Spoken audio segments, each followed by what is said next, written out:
Everyone, how are you all? I hope आप सभी अच्छे होंगे। आज हम शुरू करेंगे क्लास 12 का चैप्टर।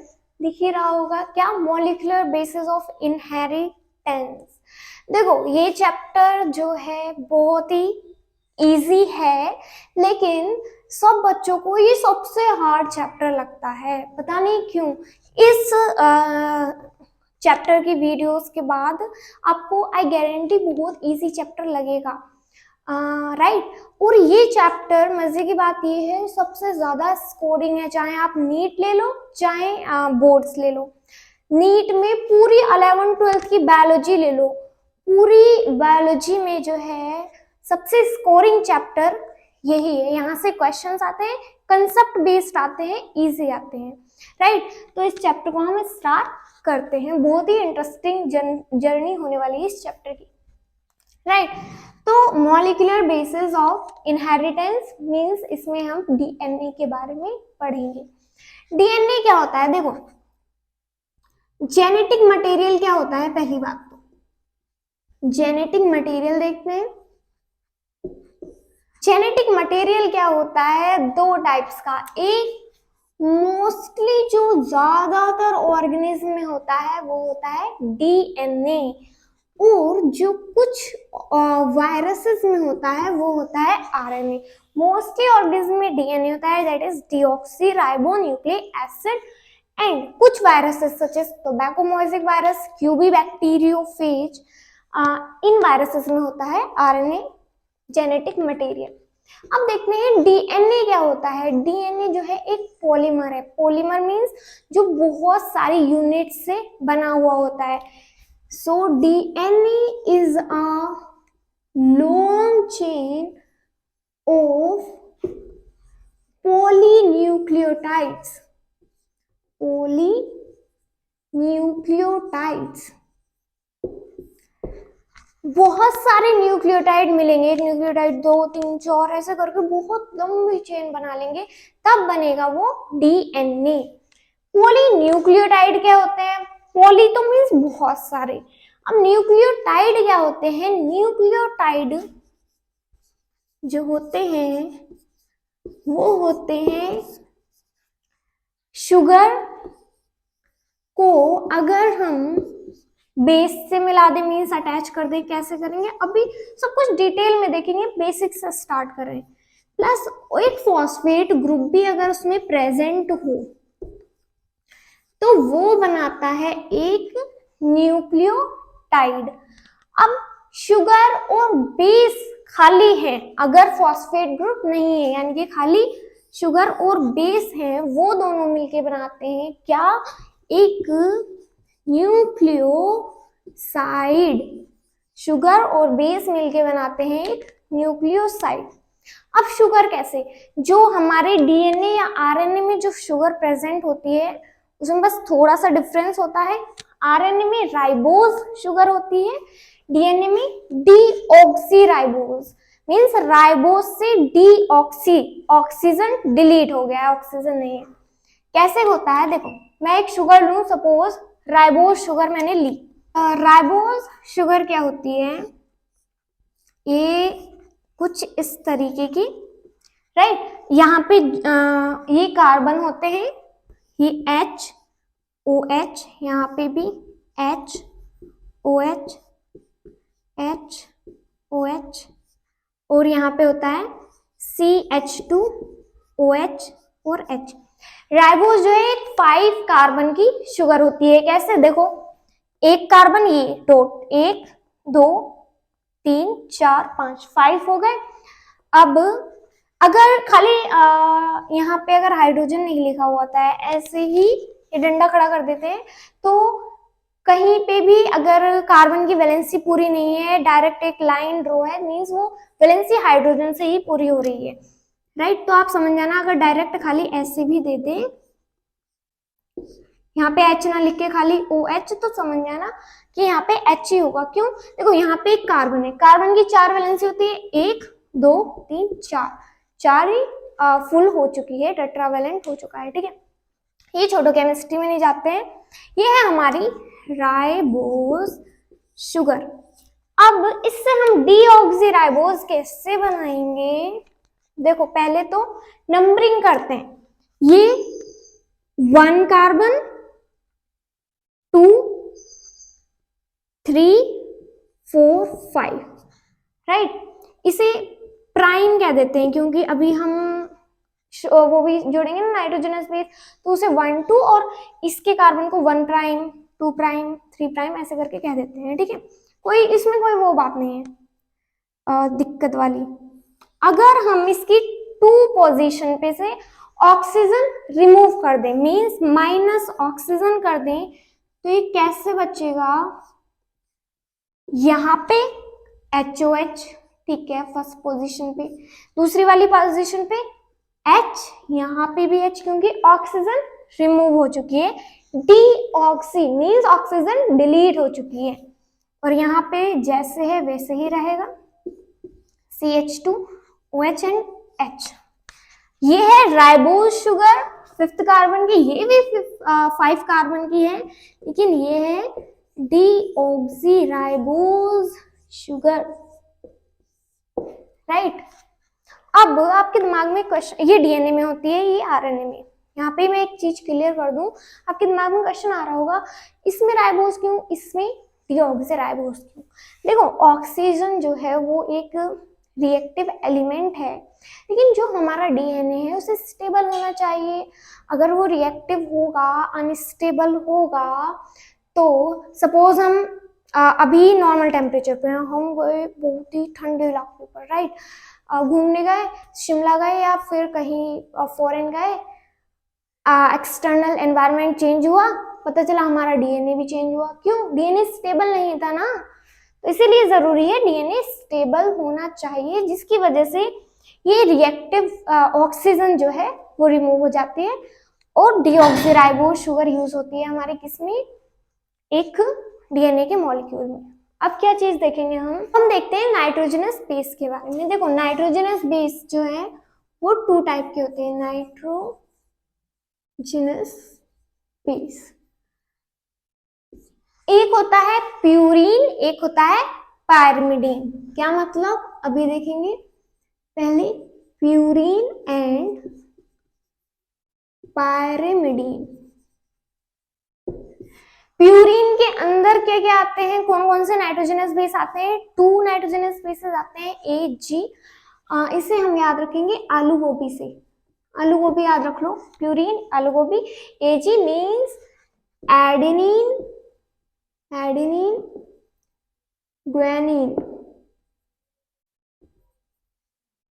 और पायरिमिडीन को याद रखेंगे कट से, CUT कट, CUT कट। इसमें आएंगे nitrogenous bases cytosine, uracil and thymine, ठीक है। अब नाइट्रोजनस बेस कैसे जुड़ता है एक शुगर से वो देखते हैं। ये मैंने शुगर ली, अभी मैं HOH से कुछ डिनोट नहीं कर रही हूँ, बस ऐसे ही लगा रही हूँ, चलो लगा देती हूँ, CH2OH HOH। और राइबोज शुगर लूँ, डीऑक्सीराइबोज, राइबोज ले रही हूँ मैं, चलो ऑक्सीजन है इसमें, ये HOH। इसके फर्स्ट पोजीशन पे जो है नाइट्रोजनस बेस जोड़ता है, राइट। यहाँ पे सपोज मैंने एक नाइट्रोजनस बेस फर्स्ट टाइम पे हाइड्रोजन गया, हाइड्रोजनस बेस आया, सपोज मैं ले रही हूँ यहाँ पे साइटोसिन। ये दोनों मींस एक शुगर और एक बेस जो अटैच होते हैं फर्स्ट पोजीशन पे, तो कौन सा बॉन्ड इन्हें अटैच करता है, या कौन सा बॉन्ड बनता है, वो बनता है glycosidic bond, right, glycosidic bond. अब शुगर और बेस मिल चुके हैं, तो ये क्या बन गया है, एक न्यूक्लियोसाइड। अभी हम इसका बनाएंगे न्यूक्लियोटाइड। न्यूक्लियोटाइड क्या होता है, 5th पोजीशन पे शुगर के एक फॉस्फेट ग्रुप हमें लगाना है। क्या, यहां से OH जाएगा, यहाँ पे लिखते हैं ये CH2, OH जाएगा, और ये कैसे वैलेंसी पूरी होगी, यहाँ पे लगेगा एक फॉस्फेट ग्रुप, मतलब OH का H गया ये बना एक फॉस्फेट ग्रुप। अब ये न्यूक्लियोसाइड प्लस फॉस्फेट ग्रुप ये पूरा हो चुका है एक न्यूक्लियोटाइड। मींस हमारे जो डीएनए है उसका मोनोमर बन चुका है। अब बहुत सारे न्यूक्लियोटाइड ज्वाइन होंगे और बनाएंगे क्या, एक डीएनए। ये जो बॉन्ड बना है इसे हम कहते हैं फोस्फोएस्टर बॉन्ड। फोस्फोएस्टर बॉन्ड। अब आपने देखा होगा फोस्फोडाइस्टर बॉन्ड भी होता है। क्या होता है वो, जब दो न्यूक्लियोटाइड ज्वाइन होते हैं तब फोस्फोडाइस्टर बॉन्ड बनता है। डाई मीन्स टू ही होता है ना। कैसे होते हैं, एक तो मैंने ये बेस लिया, ठीक है, ये समझ आया इतना न्यूक्लियोसाइड, अब ये फॉस्फेट ग्रुप के साथ न्यूक्लियोटाइड। अब मैं एक और बेस जोड़ूंगी। ये चीजें ध्यान रखनी है। क्या, नाइट्रोजनस बेस फर्स्ट पोजीशन पे लगेगा, फॉस्फेट ग्रुप फिफ्थ पे। मैं एक और नाइट्रोजनस बेस लेती हूँ, राइबोस। ये शुगर है। अब इससे मैंने एक और कोई भी, सपोज मैंने ए एडेनिन लगाया और यहाँ पे HOH वो सब है ही। यहाँ पे क्या था, CH2O P O था, ऊपर E वाला O था। अब ये बॉन्ड बनाएगा ऐसे करके, यहाँ पे मतलब ये थोड़ा आगे होगा, ऐसे करके बॉन्ड बनेगा OH, यहाँ पे HOH HOH। अब ये वाला जो फॉस्फेट है ये दो न्यूक्लियोटाइड को ज्वाइन कर रहा है, देयरफॉर यहाँ पे जो बॉन्ड बना है वो बना है फोस्फोडाइएस्टर बॉन्ड। फोस्फोडाइएस्टर बॉन्ड, ये ग्लाइकोसिडिक है, राइट।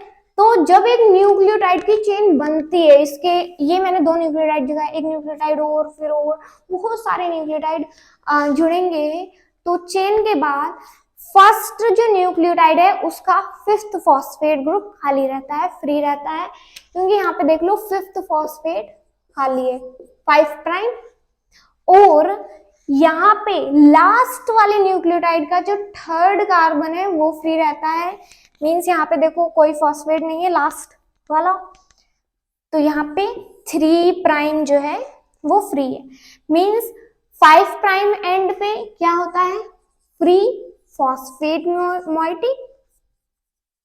मोइटी कुछ नहीं, मीन्स ग्रुप। और 3 प्राइम एंड पे जो है वो रहता है एक hydroxyl group, free hydroxyl group, right.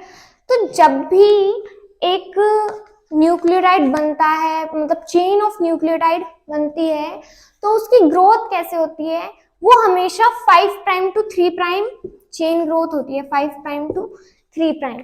मतलब कि ये तो फ्री है।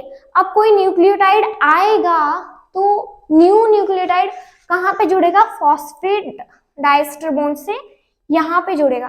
तो चेन ग्रोथ हमेशा ऐसे चलेगी 5 प्राइम टू 3 प्राइम। अगर हमें और थोड़ी बड़ी चेन करनी है तो यहाँ पे आएगा एक न्यूक्लियोटाइड, फिर यहाँ पे 3 प्राइम से ज्वाइन होगा, राइट। ये चीज ध्यान रखना, क्या चेन ग्रोथ जो है वो हमेशा 5 प्राइम टू 3 प्राइम होती है। और जो बॉन्ड बनता है, बॉन्ड फॉर्मेशन, वो इसके अपोजिट होता है, that is 3 prime to 5 prime बनता है बॉन्ड। मीन्स यहाँ पे जब एक न्यूक्लियोटाइड आएगा फॉस्फेट, तो ऐसे करके बॉन्ड बनेगा 3 prime to 5 prime, sorry 3 prime to 5 prime, और chain growth 5 prime to 3 prime, right. ये क्लियर हो गया। अब प्यूरीन और पैरिमिडीन में क्या डिफरेंस होता है, देखो प्यूरीन, आलू गोभी, एडेनिन, ग्वानिन, इसमें जो है 2 रिंग प्रेजेंट होती है नाइट्रोजनस बेस।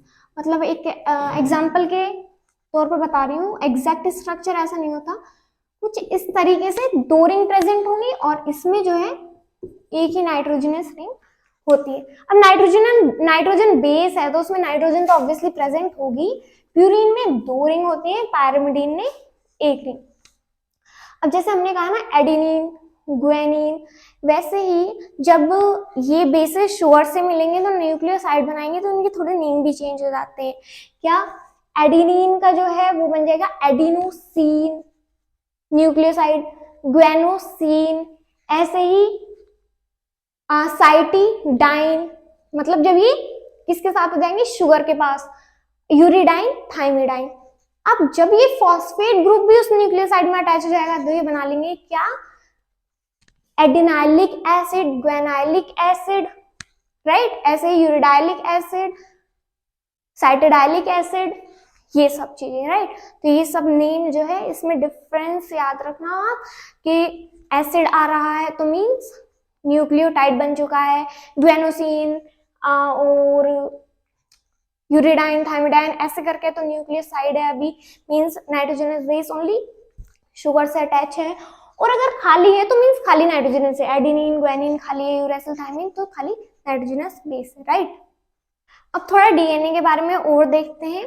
जो डीएनए ज्यादातर ऑर्गेनिज्म में होता है वो डबल स्ट्रैंडेड होता है। डबल स्ट्रैंडेड मीन्स जैसे एक चेन न्यूक्लियोटाइड की ये, एक चेन ये, और इनके बीच में बॉन्डिंग होती है। कैसे होती है बॉन्डिंग वो अभी देखते हैं। अगर मैं सिंपल स्ट्रक्चर बनाना चाहूँ तो आपको डीएनए क्या है, ऐसे ही देखने को मिलता होगा, ज्यादातर देखा होगा, और यहाँ पे ऐसे करके लाइंस रहती हैं, राइट। ये लाइंस 10 होती हैं एक कॉइल के अंदर, मतलब एक पोर्शन के अंदर, वो हम आगे देखेंगे। अभी मैंने इतनी बना दी है, पर होती 10 है, अप्रोक्सीमेटली 10। ये देखो डबल स्ट्रैंडेड डीएनए है, एक स्ट्रैंड इसका ये रहा और एक ये रहा, दोनों की पोलैरिटी अपोजिट होती है। अगर ये 5 प्राइम टू 3 प्राइम है तो दूसरे का 5 प्राइम इधर होगा, 5 प्राइम टू 3 प्राइम ऐसे होगा। ये जो डीएनए है इसकी जो बैकबोन है, बैकबोन क्या है, ये जो इसकी बैकबोन है वो बनी हुई होती है किस चीज की, sugar and phosphate. Sugar and phosphate बहुत इंपॉर्टेंट है, ध्यान से याद रखेंगे। जो हमने अभी डीएनए बना के देखा था उसमें जो शुगर और फॉस्फेट होती है वो बनाती है उसकी बैकबोन, और जो नाइट्रोजनस बेस है वो अंदर को प्रोजेक्ट रहते हैं, नाइट्रोजनस बेसेस कैसे रहते हैं। देखो मैं इन दोनों स्ट्रैंड्स को अलग कर रही हूँ, राइट। ये मैंने एक स्ट्रैंड लिया, ये जो है राइट हैंडेड फैशन में कोयल रहते हैं, लेकिन अभी समझाने के लिए मैंने अलग करा। इसकी पोलैरिटी 5 प्राइम टू 3 प्राइम, तो इसकी होगी इधर को, राइट। ये इसकी बैकबोन शुगर और फॉस्फेट की बनी हुई, और ये अंदर को है बेसिस। बेसिस मान लो यहाँ पे है एडेनिन, ग्वानिन, साइटोसिन, फिर से एडेनिन, कैसे भी हो सकते हैं, कोई वो नहीं होता इसमें स्पेसिफिक। इसके बाद ये आएगा A T C ji ji C C A T, कुछ भी कर लो कैसे भी आ जाएगा, राइट, मतलब सीक्वेंस होता है। ये हुआ। इस साइड पे भी नाइट्रोजनस बेसिस होंगे, लेकिन क्या होंगे अब इसके डिसाइड हम कर सकते हैं इसके बेस पे। क्यों?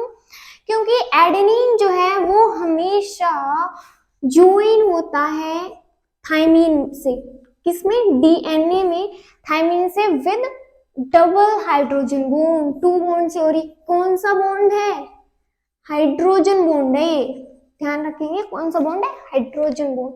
और जो ग्वानिन है वो 3 बॉन्ड से ज्वाइन होता है, किससे, साइटोसिन से, ये भी हाइड्रोजन बॉन्ड है।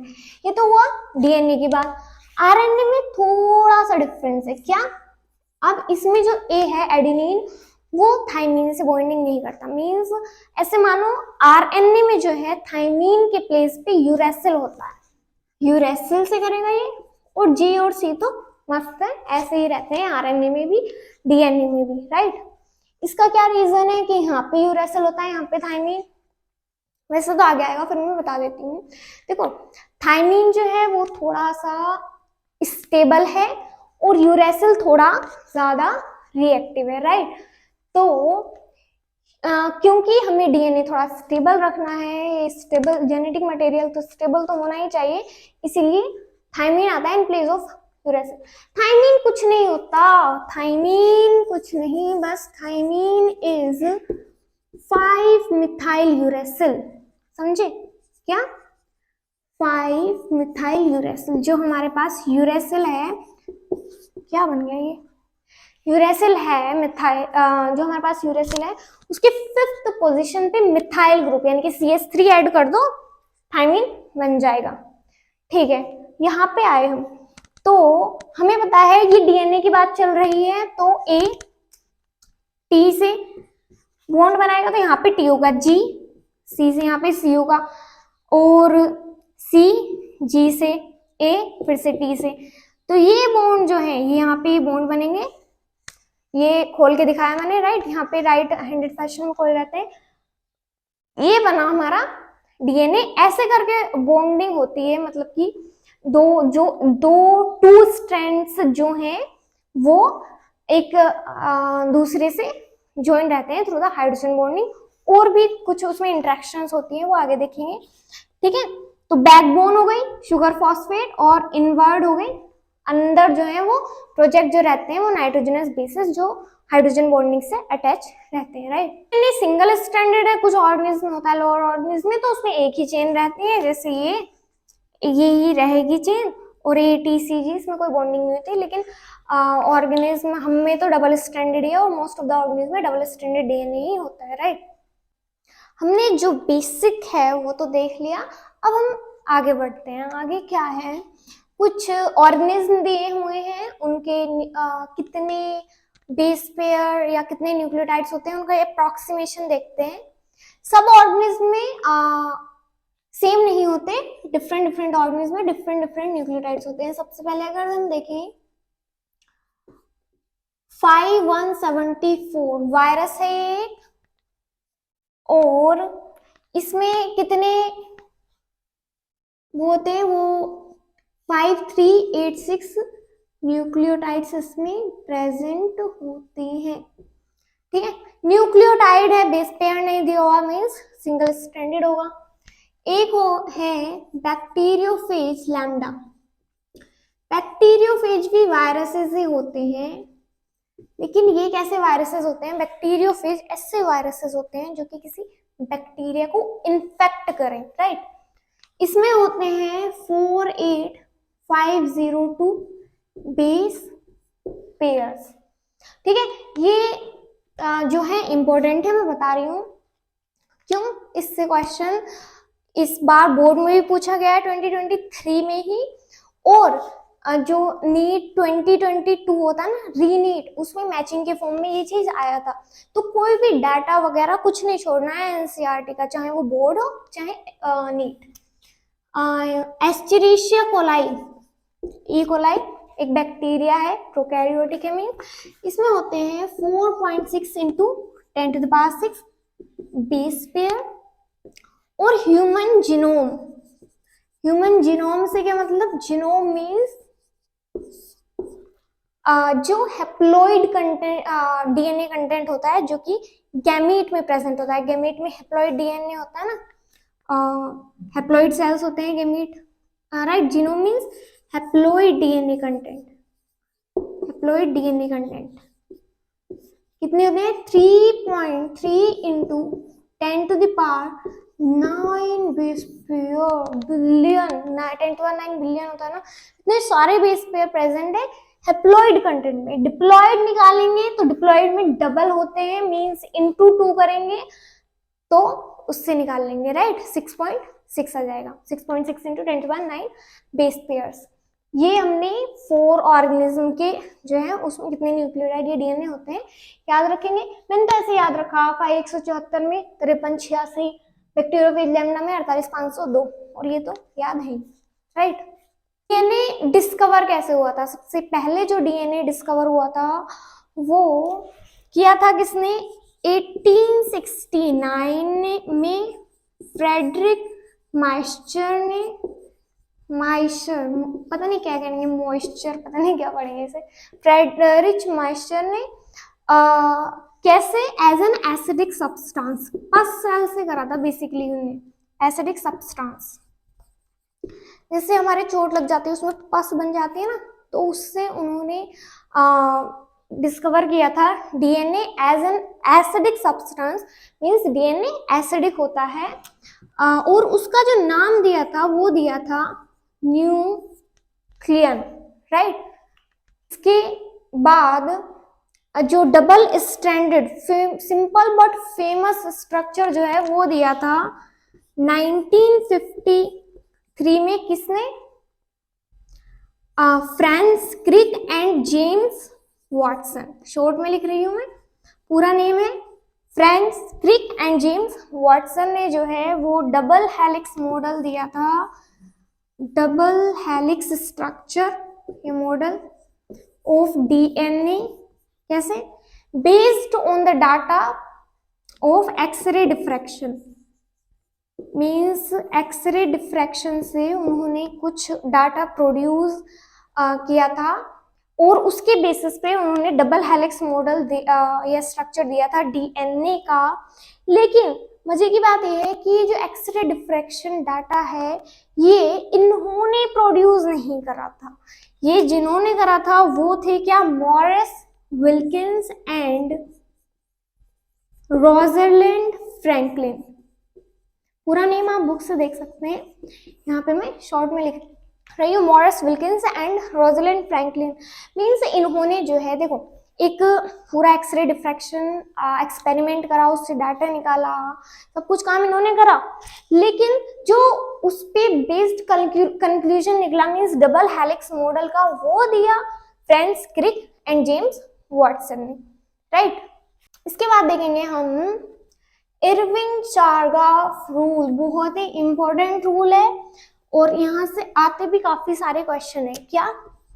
इरविन चारगाफ रूल क्या कहता है? ये रूल ये कहता है कि किसी भी डीएनए में, सबसे पहले ये ओनली डीएनए के लिए एप्लीकेबल है क्योंकि डीएनए में थायमीन आता है और आरएनए में यूरेसिल। क्यों?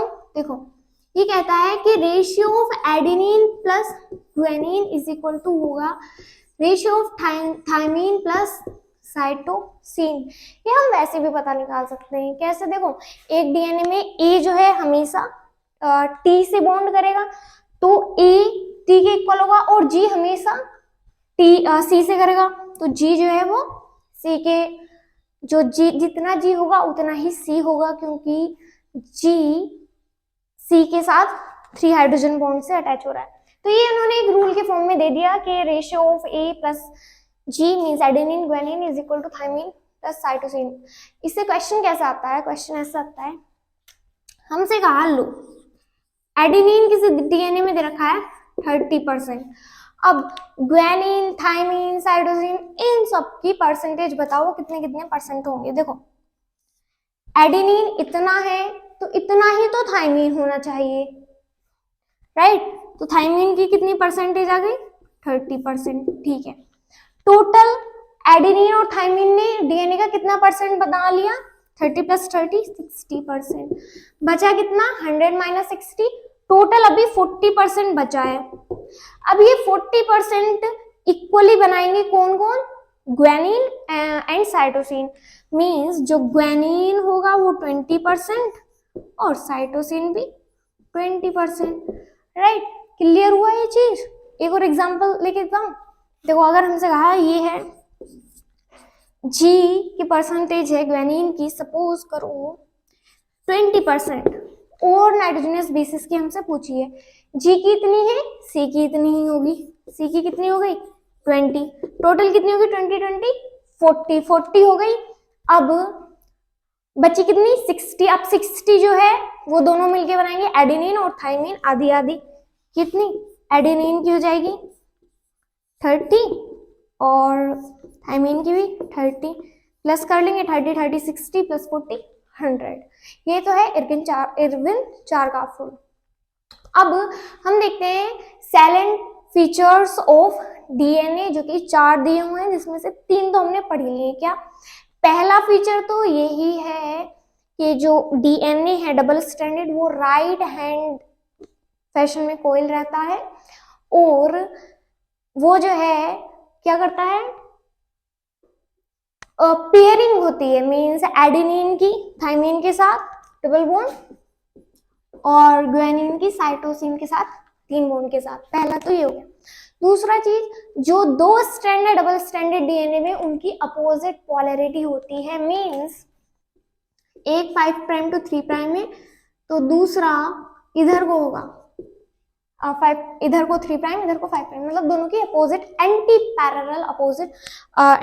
पैरेलल पोलैरिटी होती है। थर्ड जो थिंग आती है, ये तो हमने देख लिया कि एडेनिन के सामने थाइमिन, मींस एक प्यूरिन के सामने हमेशा एक पायरिमिडीन आएगा, प्यूरिन के सामने, क्योंकि adenine is a purine, thymine is a pyrimidine. Guanine भी प्यूरिन है क्योंकि आलू गोभी मींस एडेनिन ग्वानिन जो है प्यूरिन होते हैं, और ये पायरिमिडीन। इससे क्या होता है, एक जो हेलिक्स बना है उसमें अप्रोक्सीमेट यूनिफॉर्म लेंथ रहती है। डबल स्ट्रैंड में जो है वो जो बैकबोन होता है वो शुगर फॉस्फेट की और इनवर्ट बेसिस पेयरिंग होती है। ये ऐसे करके, ये तो देख लिया, ये सब फीचर्स हमने देख लिए हैं एनसीईआरटी में दिए हैं। जो इम्पोर्टेंट वाला फीचर दिया हुआ है वो है पिच से रिलेटेड। पिच से रिलेटेड क्या है, ऐसे करके ये मैंने एक डीएनए बनाया, ये मैं इसका एक पोर्शन शो कर रही हूँ। इसमें जो है वो होते हैं 10 बेस, मतलब पेयर्स बना के रखते हैं 10 बेसिस। कितने हो गए, 1 2 3 4 5 6 7 8 9 10। और ये जो एक हेलिक्स है इसकी जो लेंथ होती है, मतलब जिसे पिच कहते हैं, वो होती है कितनी, यहाँ से क्वेश्चन आता है 3.4 नैनोमीटर। और एक पिच में 10 बेसेस हैं, कितने, 10 बेस पेयर। तो एक बेस पेयर के बीच में, मतलब 2 बेस पेयर के बीच में कितनी डिस्टेंस होगी, मतलब कि ये वाली कितनी डिस्टेंस होगी, ये हो जाएगी 3.4 divided by 10 means distance between 2 bases is equal to आ जाएगा 0.34 नैनोमीटर, राइट। इसे डिवाइड करेंगे तो 0.34 नैनोमीटर, राइट। तो ये चीज, ये इंफॉर्मेशन यूज होती है कि डीएनए की कितनी लेंथ है उसे पता करने में। कैसे पता करेंगे, हम देख लेंगे कि बेस पेयर कितनी है और 2 बेस पेयर के बीच की डिस्टेंस पता कर लेंगे। तो base pair in to distance between 2 base pair पता चल जाएगा कि पूरे डीएनए की लेंथ कितनी है। नेक्स्ट लेक्चर में यही देखेंगे हम। एक जो लास्ट टॉपिक बचा है वो है सेंट्रल डोग्मा, बहुत ही famous central dogma in molecular biology. इसे ही हम पढ़ेंगे, मतलब कि पूरे आगे चैप्टर में इसे ही पढ़ेंगे डिटेल में। तो सेंट्रल डोग्मा सबसे पहले दिया किसने था, ये दिया था फ्रेंच क्रिक ने, राइट। किसने, फ्रेंच क्रिक। क्या कहा था इन्होंने, सेंट्रल डोग्मा से इतनी बार क्वेश्चन आया है बोर्ड में भी, नीट में भी, कॉन्स्टेंटली 2 ईयर्स में भी आया, मतलब लगातार रेगुलरली बिना स्किप हुए। 2020 में भी आया, 21 में भी आया, राइट। क्या ये कहता है कि जो डीएनए है सबसे पहले वो रेप्लिकेट होगा, और रेप्लिकेट होके कोई चीज क्या होता है वही बनेगी, मींस रेप्लिकेशन होके डीएनए ही बनेगा, ठीक है। अब ये डीएनए जो है वो ट्रांसक्रिप्शन करके बनाएगा आरएनए। आरएनए बनेगा कौन से प्रोसेस से, यहाँ पे लिख देती हूँ मैं, ट्रांसक्रिप्शन, छोटा रह गया पर चलो। अब ये आरएनए भी कौन सा, एमआरएनए बनता है। MRNA means messenger RNA. RNA के बहुत सारे टाइप्स होते हैं, आगे देखेंगे। यहाँ पे बना एमआरएनए, अच्छे से लिखती हूँ, ये सेंट्रल डोग्मा इतना इंपॉर्टेंट है, इसे थोड़ा अच्छे से लिखती हूँ। डीएनए रेप्लिकेशन करके डीएनए बनाया, अब बनेगा आरएनए, एमआरएनए क्या करके, ट्रांसक्रिप्शन करके। ट्रांसक्रिप्शन क्या होता है, ये भी पूरा प्रोसेस अगले चैप्टर में, अगले लेक्चर्स में देखेंगे। और फिर एमआरएनए ट्रांसलेशन करके बनाएगा क्या, प्रोटीन। और फिर वो प्रोटीन रिस्पॉन्सिबल होगा जो भी कोई बॉडी फंक्शन हो रहा है, या तो वो एंजाइम की तरह एक्ट करेगा, या फिर कोई भी फिनोटाइप को जो है वो फिनोटाइप क्रिएट करेगा, या उसके लिए रिस्पॉन्सिबल होगा, राइट। तो ये है central dogma, most important. Francis Crick ने दिया था, डीएनए रेप्लिकेशन करके डीएनए बनाएगा, अपनी कॉपी बनाएगा, फिर ट्रांसक्रिप्शन करके एमआरएनए ट्रांसलेशन करके प्रोटीन। नेक्स्ट लेक्चर्स में हम यही सब प्रोसेस जो है और इनसे भी अलग जो चीजें हैं वो देखेंगे, राइट। तो बेसिक्स आई होप क्लियर हो गया होगा, कोई भी चीज स्किप नहीं करनी है, एनसीईआरटी साथ के साथ करनी है, राइट। सो मिलते हैं नेक्स्ट लेक्चर में, till then keep studying, bye bye, take care.